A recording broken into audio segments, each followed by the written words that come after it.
మొయినాబాద్ మున్సిపాలిటీలో గల విద్యా సంస్థల్లో విద్యార్థులకు శరీర మానసిక ఉల్లాసాలకు ఉండేందుకు ఎన్టీఆర్ విద్యా సంస్థల్లో ప్రతి సంవత్సరం క్రీడా పోటీలను నిర్వహించడం జరుగుతుందని గండిపేట్ కుటీరం ఎన్టీఆర్ విద్యా సంస్థ డీన్ రామారావు గారు పేర్కొన్నారు. గురువారం హిమాయత్ నగర్ గండిపేట్ కుటీరంలోని విద్యా సంస్థల్లో నేటి నుంచి జరిగే క్రీడా పోటీలకు సంబంధించిన పోస్టర్ను ఆయన విడుదల చేశారు.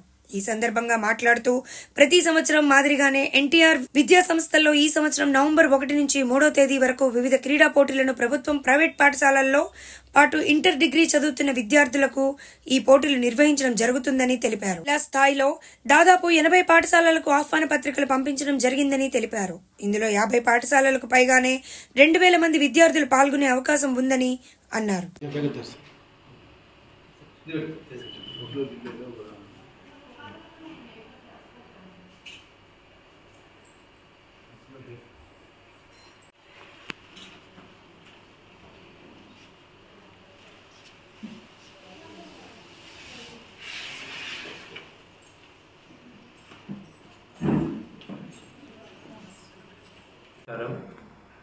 ఎన్టీఆర్ విద్యా సంస్థల తరఫున ప్రతి సంవత్సరము స్పోర్ట్స్ అండ్ కల్చరల్ ఫెస్ట్ నిర్వహిస్తున్నాము. ఈ సంవత్సరం కూడా నవంబర్ 1, 2, 3 తేదీల్లో ఈ స్పోర్ట్స్ అండ్ కల్చరల్ ఫెస్ట్ నిర్వహించబడుతుంది. పాఠశాలలు అంటే స్కూల్స్, గవర్నమెంట్ అండ్ ప్రైవేటు మొదలుకొని దాదాపు ఒక 80 స్కూల్స్ని మేము ఇన్వైట్ చేశాము. ఒక 50 స్కూల్స్ తప్పకుండా వాళ్ళ యొక్క పార్టిసిపేషన్ ఉంటుంది. ఒక 1500 మంది విద్యార్థులు ఈ స్పోర్ట్స్ ఫెస్ట్లో పార్టిసిపేట్ చేస్తారు. కబడ్డీ, వాలీబాల్, ఖోఖో, కరాటే మరియు గర్ల్స్ విభాగంలో స్కూల్ స్థాయిలో కూడా క్లాసికల్ డ్యాన్స్ కాంపిటీషన్ అనేది ఉంటుంది. అలాగే డిగ్రీ మరియు జూనియర్ కళాశాల విద్యార్థుల గురించి కల్చరల్ ఫెస్ట్ కూడా నిర్వహిస్తున్నాము. దీంట్లో డ్రగ్ ఫ్రీ ఇండియా గురించి ఒక ఇంపాక్ట్ టాక్ కాంపిటీషన్ కూడా పెట్టాము. అంటే ఈ మధ్యలో విద్యార్థులందరూ కూడా డ్రగ్స్కు బానిసలు అవుతున్నారు కాబట్టి దాని మీద అవేర్నెస్ క్రియేట్ చేయడం గురించి how to make India drug free అనే దానిపైన ఒక కాంపిటీషన్ పెట్టాము.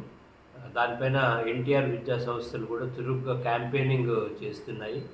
ఈ పోటీలో కూడా కాంపిటీషన్ పెట్టాము.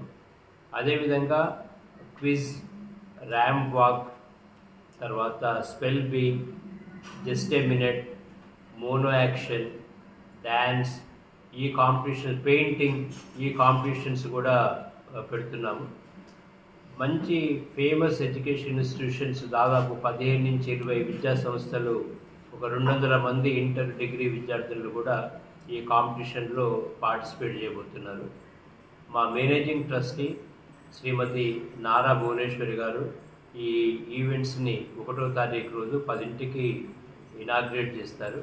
అదేవిధంగా ఎన్టీఆర్ విద్యా సంస్థలో చదివిన చాలామంది ఉన్నత స్థాయిలో ఉన్నారు. అంటే వాళ్ళు మొన్న వచ్చిన గ్రూప్ 1 ఎగ్జామ్లో ఆఫీసర్స్ కావటము, అలాగే డిస్ట్రిక్ట్ జడ్జెస్ కావటము, ఐఏఎమ్స్, నేషనల్ లా యూనివర్సిటీస్లో వాళ్ళకు మంచి సీట్ రావడం జరిగింది. సో మా మేనేజింగ్ ట్రస్టీ గారు డిస్టింగ్విష్డ్ ఆలమ్ని అంటే బాగా సక్సెస్ అయిన స్టూడెంట్స్ని ఆ రోజు సన్మానం చేస్తారు. 25 మందిని సన్మానం చేస్తారు. అలాగే నిరంతరం శ్రమిస్తూ ఉపాధ్యాయులు, విద్యార్థుల క్షేమం గురించి ప్రయత్నం చేస్తున్న ప్రిన్సిపల్స్కి కూడా ఆ రోజు సన్మాన కార్యక్రమం అనేది ఉంటుంది. ఈ కార్యక్రమంలో మా సిఇఓ గారు శ్రీ కె రాజేంద్ర కుమార్ గారు, సిఇఓ గారు గోపి గారు కూడా పార్టిసిపేట్ చేస్తారు ఇనాగ్రల్ సెషన్ రోజు. లాస్ట్ రోజు అది 3వ తారీఖు రోజు Soumya Mishra, director general prisons IPS ముఖ్య అతిథిగా వస్తారు. ఆ రోజు బహుమతులను ప్రదానం చేస్తారు. ముఖ్యంగా ఈ స్పోర్ట్స్ అండ్ కల్చరల్ ఫెస్ట్ యొక్క ముఖ్య ఉద్దేశం ఏంటంటే మనం చాలా మెకానికల్ లైఫ్ స్టూడెంట్స్ అందరూ కూడా గడుపుతున్నారు కాబట్టి వాళ్లకు శారీరక పరంగా, మానసిక పరంగా ఉల్లాసం ఉండాలి, పోటీలు అనేవి జరగాలి చదువుతో పాటు అన్న ఉద్దేశంతో ప్రతి సంవత్సరం కూడా మేము ఈ కాంపిటీషన్స్ని నిర్వహిస్తున్నాం. ఈసారి కూడా నిర్వహిస్తున్నాం.